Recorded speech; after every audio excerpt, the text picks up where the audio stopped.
inahan. Nabot ako diri sa Tagulilong, sulop Davao del Sur o Katubhan. Sa unang panahon mga inahan, nagpuyo ko bukid.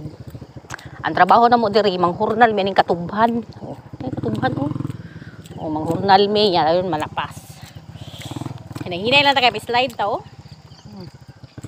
Tingla po ka ba? Oh. Ala, asay gyud harap ka og litson mga inahan. Charo kaon gitarong pulo ka kilo ha. Kaon gid gyud. Babukay kog bag oh. Ay, Ginoo ko. Baklay, mahadlok ko ma-slide mga.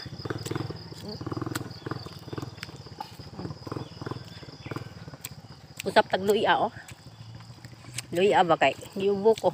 Hala, isa giubo mga asay. Wa pa kay ko.